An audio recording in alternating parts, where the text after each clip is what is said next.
Us talking to us about your first kind of mission in Laos. And what was on a crew, because you have to understand what's on a crew. Are you ready to go? Yes. Okay. Thank you. Yeah. Okay. We talked about the two pilots, right? I think we took care of that.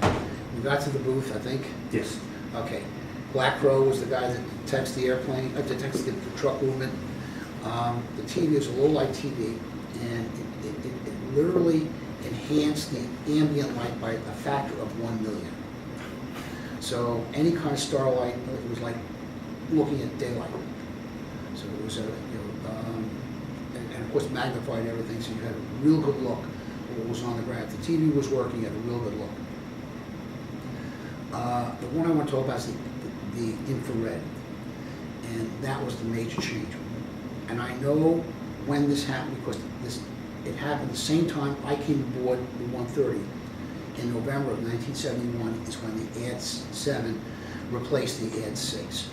And the difference between these two systems is the difference between a Model A Ford and a 2013 Ferrari. It was a monumental increase in infrared technology, a major breakthrough. And let me tell you just so you can get an appreciation of what it was like. Please. Because I trained on the ARRS 6 for the first part, and by the time I finished my training in Eglin, we were up to the ARRS 7 already. All the airplanes have been replaced with the new system.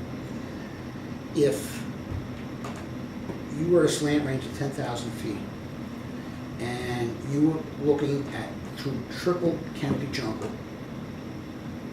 if a guy took out his wang and urinated, you would see the stream leave the body. And this is through those layers of All vegetation. those layers, you betcha. Wow. That infrared was so unbelievably acute.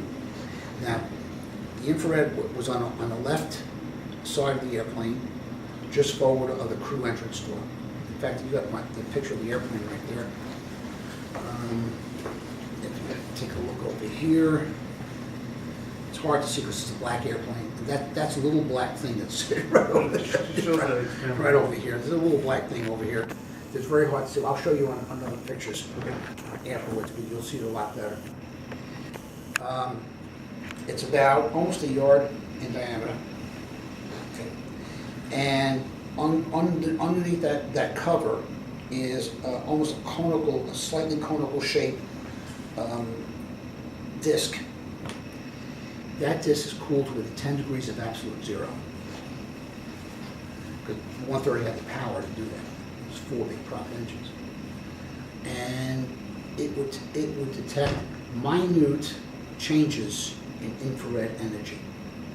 And it's just mind-boggling what you see. And so it gave you a system that if you came into troops in contact, you saw little white images of infrared energy on the ground indicate, they were human beings, that they generated heat.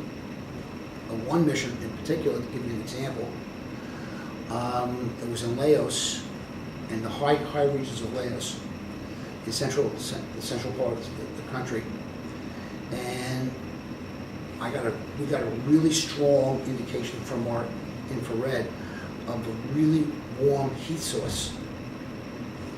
And when the TV slaved to it, was nothing. Just nothing there. And we took up in orbit 360 degrees. We only saw it for about maybe 120, 130 degrees of the orbit. And then the thing would disappear. So I decided, I didn't know what it was, but I decided I'm going to shoot it. We'll take some shots. Now, the ammo that we had for the 40 millimeters, there are two kinds. There's high explosives and mesh metal. High explosives itself is explanatory. It does, but blows up. Mesh metal burns around 3,000. Gives you a circle of fire about 3,000 degrees centigrade. If a human being's caught in that 15 feet, he's a crispy critter. I mean, he's literally ash in a second. It will incinerate a human being in nothing flat. So we come up, and normally I take a 3-shot tweak, which is 3 shots to aim the weapon system. Well, in this case, I only did a 2-shot tweak because we only had 120 degrees. So at the beginning and end, get a 2-shot tweak, and then I tell comrades, the pilot, fire for effect, number 4 gun, mesh mount. So we skip in about 3 or 4 rounds, and the next thing I know, the whole mountain blows up. We literally blew 500 feet off the top of that mountain. And I had no idea what the hell we hit.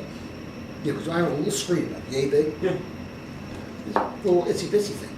So we got back to the battle damage assessment check, and they got a screen, a humongous screen,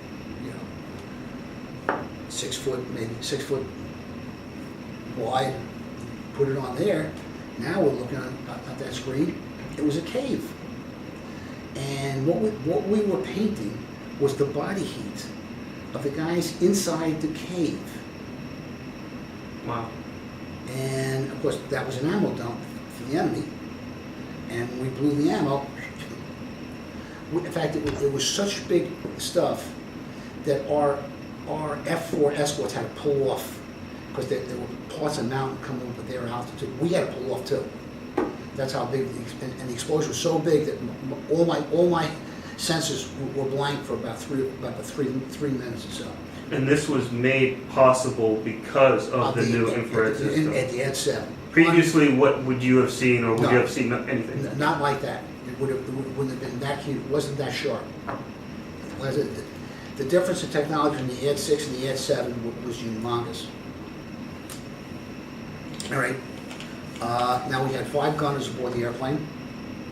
2 of them worked the front guns, and it was the 2 Vulcans, and 3 guys worked the 40s in the back. And then you had the luminaire operator in the back.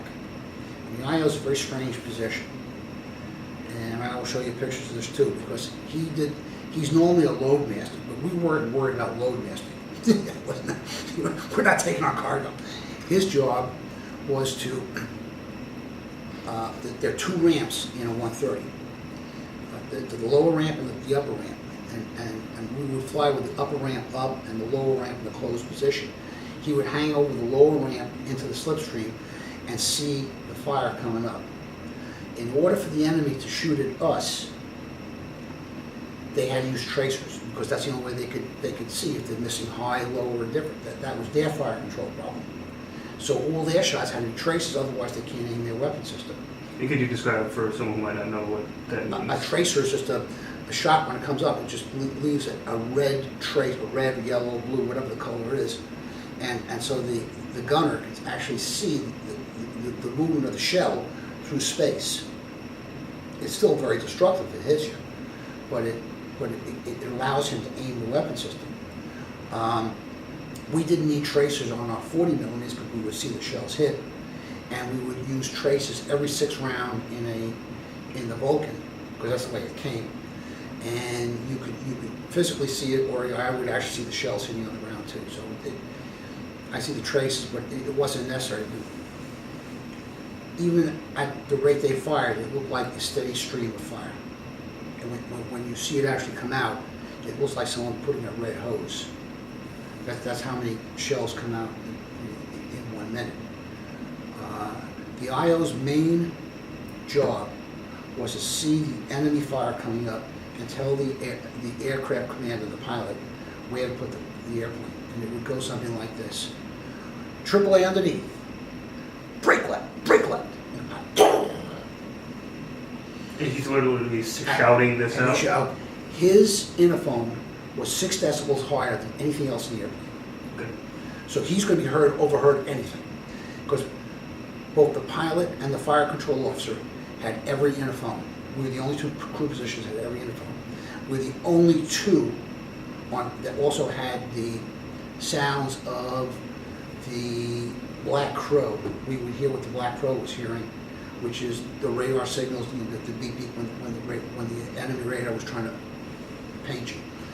So what is it like having all of this communication going through you at the same time, in the context of everything else that you have to do anyway? You just get adjusted to it. I can't explain to you.